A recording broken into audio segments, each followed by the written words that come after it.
नमस्कार दोस्तों, रॉयल सिक्खो यूट्यूब चैनल में आपका स्वागत है। हरे कृष्णा, राधे राधे।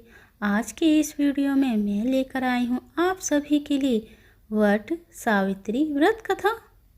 वट सावित्री व्रत जो कोई भी करता है, वट सावित्री व्रत की कथा जो कोई सुनता है, उसे अखंड सौभाग्य की और सुख की प्राप्ति होती है। उसके जीवन में सौभाग्य की वृद्धि होती है। तो आइए सुनते हैं वट सावित्री व्रत की कथा। बहुत समय पहले की बात है। भद्र देश के राजा थे जिनका नाम अशुपति था। भद्र देश के राजा अशुपति की कोई संतान नहीं थी। उन्होंने संतान की प्राप्ति के लिए मंत्र उच्चारणों के साथ प्रतिदिन 1,00,000 आहुतियाँ दी। 18 वर्षों तक यह क्रम जारी रहा। इसके बाद सावित्री देवी प्रकट हुईं और उन्होंने वर दिया कि हे राजन, मैं तुम्हारी तपस्या से प्रसन्न हूँ। तुम्हें एक तेजस्वी कन्या की प्राप्ति होगी। सावित्री देवी की कृपा से जन्म लेने के कारण कन्या का नाम भी सावित्री रखा गया। बड़ी होकर वह कन्या बेहद रूपवान हुई।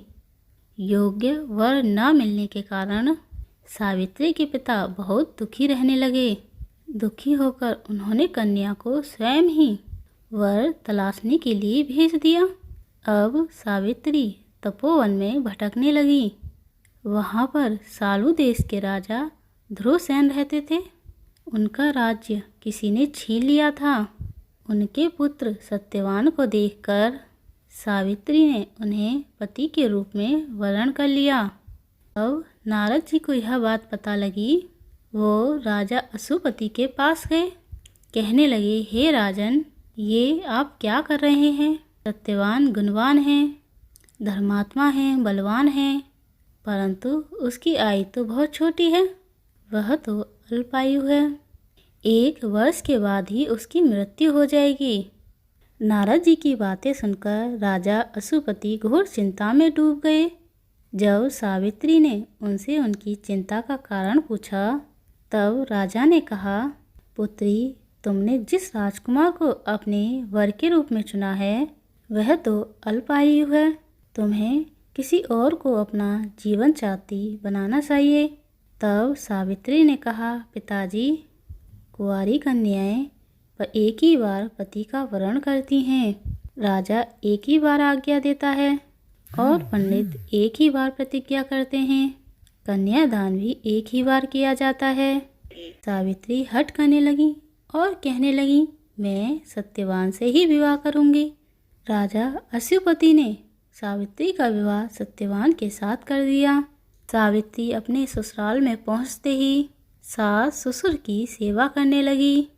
समय बीतता चला गया। नारद मुनि ने सावित्री से पहले ही सत्यवान की मृत्यु के दिन के बारे में बता दिया था।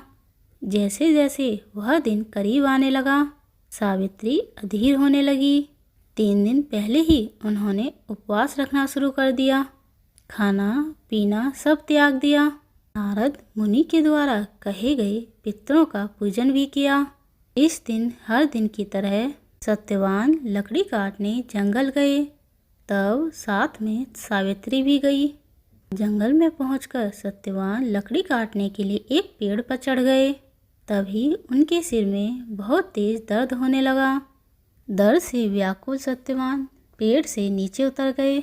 सावित्री अब अपना भविष्य समझ गई थी।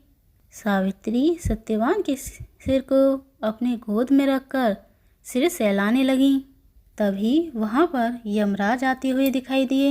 यमराज अपने साथ सत्यवान को ले जाने लगे। तब सावित्री भी पीछे पीछे चल पड़ी। यमराज ने सावित्री को समझाने की बहुत कोशिश की कि यह सब विधि का विधान है, लेकिन सावित्री नहीं मानी। सावित्री की निष्ठा और पति पारायण को देखकर यमराज ने सावित्री से कहा, हे देवी, तुम धन्य हो। तुम मुझसे कोई भी वरदान मांग सकती हो। तब सावित्री ने कहा, मेरे सास ससुर वनवासी हैं, अंधे हैं, आप उन्हें दिव्य ज्योति प्रदान करें। तब यमराज ने कहा, ऐसा ही होगा। अब तुम घर लौट जाओ। लेकिन सावित्री अपने पति सत्यवान के पीछे पीछे चलती रही। जब यमराज ने मुड़कर देखा कि सावित्री पीछे पीछे आ रही है, तब उन्होंने फिर कहा, हे देवी, तुम घर वापस लौट जाओ। तब सावित्री कहने लगी, हे भगवान, मुझे अपने पति के पीछे चलने में कोई परेशानी नहीं है। पति के पीछे चलना मेरा कर्तव्य है। यह सुनकर यमराज ने फिर से एक वर मांगने को कहा। तब सावित्री कहने लगी, मेरे सास ससुर का राज्य छिन गया है, आप उन्हें पुनः वापस दिलवा दें। यमराज ने सावित्री को यह वरदान भी दे दिया और कहा कि अब तुम्हें घर लौटना होगा। लेकिन सावित्री अभी भी पीछे पीछे चल रही थी। तब यमराज ने सावित्री से एक और वरदान मांगने को कहा। इस पर सावित्री ने 100 संतानों और सौभाग्य का वरदान मांगा। यमराज ने तुरंत ही तथास्तु कह दिया। तब सावित्री ने यमराज से कहा, हे प्रभु, मैं एक पतिव्रता पत्नी हूँ। आपने मुझे पुत्रवती होने का आशीर्वाद दिया है, लेकिन मेरे पति के प्राण तो आप ले जा रहे हैं। यह सुनकर यमराज को सत्यवान के प्राण छोड़ने पड़े। यमराज अंतर्ध्यान हो गए और सावित्री उसी वट वृक्ष के नीचे आ गई, जहाँ पर कि उसके पति की मृत्यु देह पड़ी थी। सत्यवान जीवित हो गया और दोनों खुशी खुशी अपने राज्य लौट गए। जब दोनों घर लौटे तो उन्होंने देखा माता पिता को दिव्य ज्योति प्रदान हो गई है और उनका राज्य भी पहले की भांति हो गया है। इस प्रकार सावित्री और सत्यवान चिरकाल तक राज्य सुख भोगते रहे। पतिव्रता सावित्री के अनुरूप ही अपने सास ससुर का पूजन करके वट वृक्ष का पूजन करना चाहिए। वट सावित्री व्रत करने से और इस कथा को सुनने से व्रत करने वाले की वैवाहिक जीवन पर या उसके जीवन साथी की आयु पर किसी भी प्रकार का कोई संकट नहीं आता है।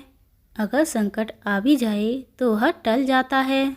बोलिए श्री विष्णु भगवान की जय, धर्मराज भगवान की जय, सावित्री माता की जय।